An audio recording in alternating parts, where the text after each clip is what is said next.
Élèves de Terminal S, bonjour. Nous abordons aujourd'hui une nouvelle leçon, la relativité restreinte. Alors vous connaissez tous Einstein. Einstein, enfant, éprouve des difficultés pour s'exprimer. Il souffre de dyslexie.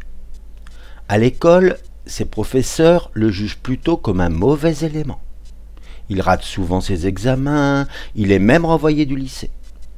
C'est un élève qui choisit ses matières, dirait-on aujourd'hui. Il est excellent en maths, par exemple, mais délaisse complètement d'autres matières. En fait, il n'aime pas le système scolaire. Il est incapable de suivre les cours, de prendre des notes. C'est un solitaire.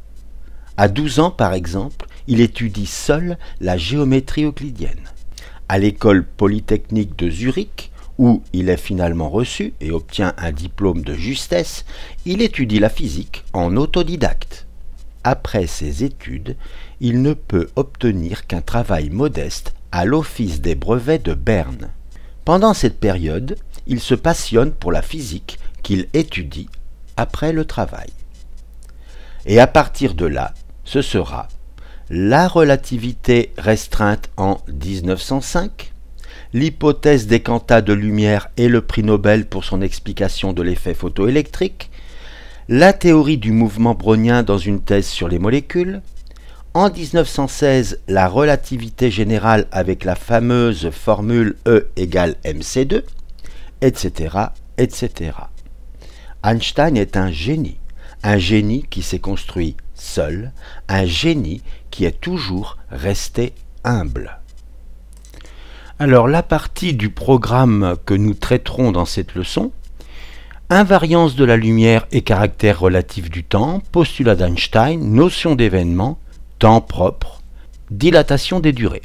Et en ce qui concerne les compétences exigibles, au baccalauréat, vous devez savoir que la vitesse de la lumière dans le vide est la même dans tous les référentiels, cette vitesse on la note C, définir la notion de temps propre, exploiter la relation entre durée propre et durée mesurée. Comme vous l'avez vu, temps propre, durée propre, ça revient toujours. Et par opposition à la durée propre, nous avons donc la durée mesurée. Faisons quelques remarques importantes. Dans cet exposé, nous négligeons les effets gravitationnels. Autrement dit, on n'a qu'à imaginer qu'on est loin des planètes, ou alors si on n'est pas loin des planètes, on fait comme si la planète n'avait pas d'effet. Les mouvements de la Terre, autrement dit, on ne tient pas compte du fait que la Terre tourne sur elle-même ou autour du Soleil. Tout est fixe. Nous utilisons des fusées ultra rapides qui n'existent pas encore aujourd'hui. La vitesse des fusées est toutefois toujours inférieure à celle de la lumière. Ça, c'est une conséquence de la relativité. On ne peut pas aller plus vite que la lumière. Les fusées ont des mouvements rectilignes et uniformes par rapport à la Terre. Elles vont toujours tout droit et toujours à la même vitesse.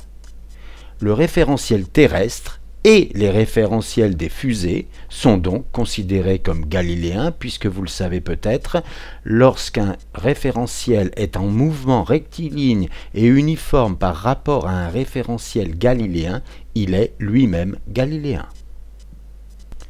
Alors vous voyez au premier plan, il y a un footballeur qui va bientôt taper dans le ballon. Et derrière, il y a des rails de chemin de fer. Il y a un train qui va passer et dans le train, il y a également un footballeur.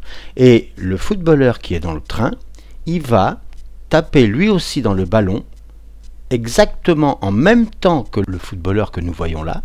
Et de la même façon, les deux footballeurs vont taper exactement de la même façon dans le ballon, gentiment. Et donc ils vont donner tous les deux la même vitesse au ballon. L'un dans le train et l'autre ici sur la route. Attention, pour qu'on voit bien ce qui se passe dans le train, nous avons rendu partiellement transparentes les parois du train. Regardez bien ce qui va se passer, surtout en ce qui concerne le ballon qui va rouler ici sur la route et celui qui va rouler dans le train. Et posez-vous la question, les ballons vont-ils à la même vitesse? Y en a-t-il un qui va moins vite, plus vite? Lequel? Et surtout, regardez bien maintenant.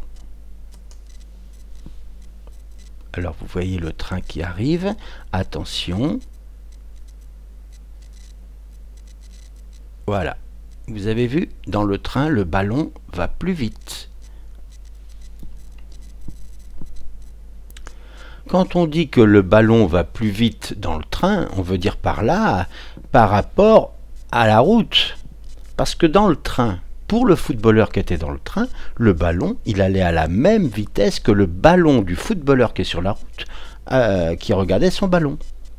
Donc, on va noter le ballon qu'on a vu passer ici, le ballon 1, et donc on va considérer la vitesse du ballon 1 par rapport au sol, c'est ce qu'on a vu passer comme ça. Eh bien la vitesse du ballon 2 par rapport au sol, c'est-à-dire celui qu'on a vu là dans le train, on l'a vu aller plus vite. Eh bien pourquoi il allait plus vite?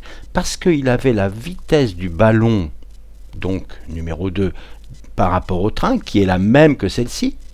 La vitesse du ballon 2 par rapport au train, c'est la même que la vitesse du ballon 1 par rapport au sol, puisqu'on a bien dit que les deux footballeurs tapaient exactement de la même façon. Ils donnent la même vitesse au ballon.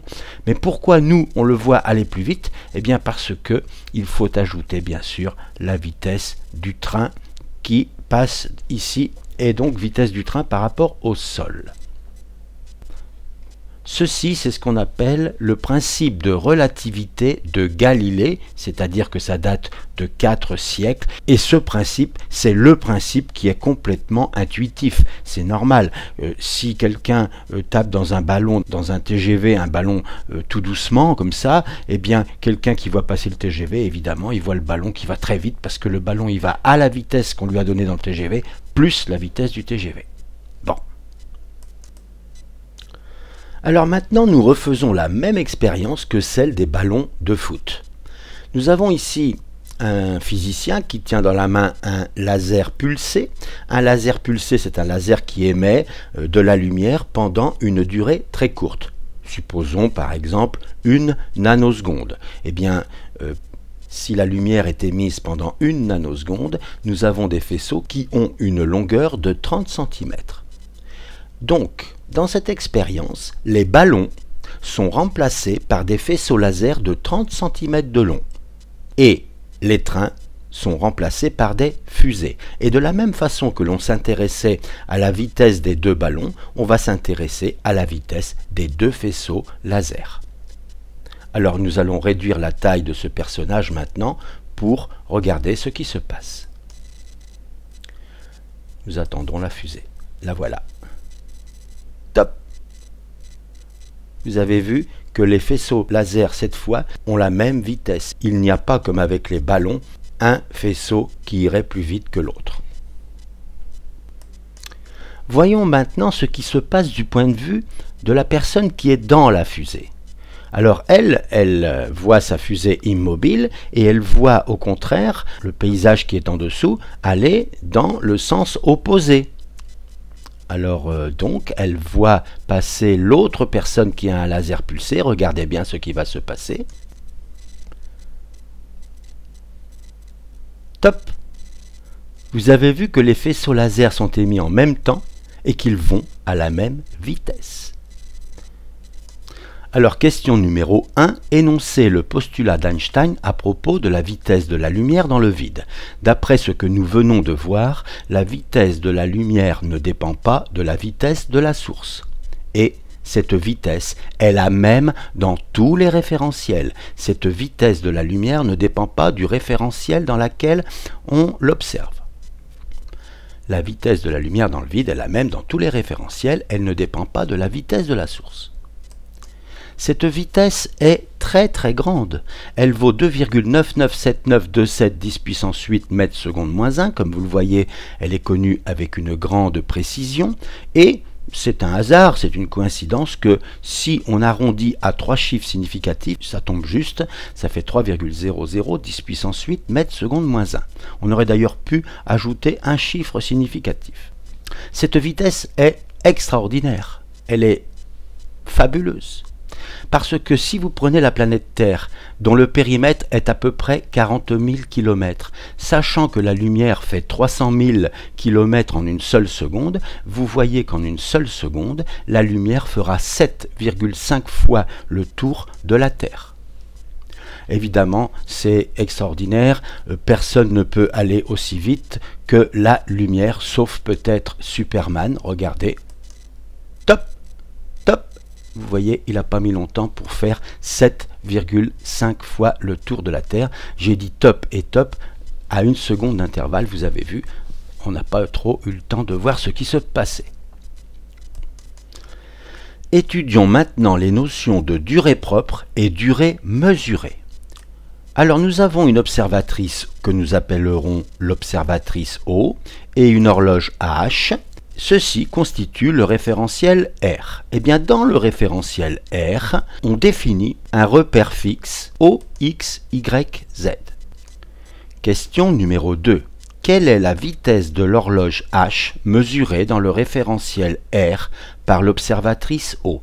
Vous avez peut-être remarqué que dans cette leçon, les notions de référentiel vont intervenir beaucoup, elles sont très importantes. Réponse. L'horloge H est immobile par rapport à l'observatrice O, évidemment. Donc, la vitesse de l'horloge H par rapport à l'observatrice O est nulle. L'observatrice voit passer une fusée qui se déplace à la vitesse v dans la direction OX. Vous voyez la direction OX. Attention, regardez bien parce que la vitesse de la fusée est très grande, donc ça va très vite. Vous l'avez vu?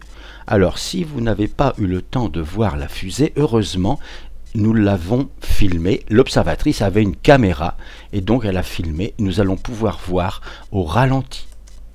Observons.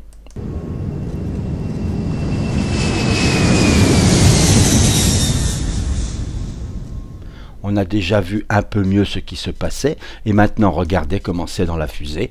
Nous avons ici un observateur que nous appellerons toujours O', que l'observatrice O voit passer évidemment. Et dans cette fusée, nous avons également le repère O', X', Y'. Ce repère donc est un repère du référentiel R', constitué d'un solide qui est la fusée par exemple et de l'horloge H'. Question numéro 3. Quelle est la vitesse de l'observateur O' par rapport au référentiel R' de la fusée? Bien, toujours pareil, l'observateur est immobile par rapport à la fusée, donc sa vitesse est nulle, donc la vitesse de O' par rapport à la fusée, ça vaut 0. Question numéro 4. Quelle est la vitesse de l'horloge H' mesurée dans le référentiel R' de la fusée? Bien, c'est toujours la même chose. H', l'horloge est immobile par rapport à la fusée, donc on trouve vitesse de H' par rapport à la fusée égale 0. Enfin, question numéro 5. Que peut-on dire des directions respectives O'X' et O'Y' par rapport à celles des axes OX et OY?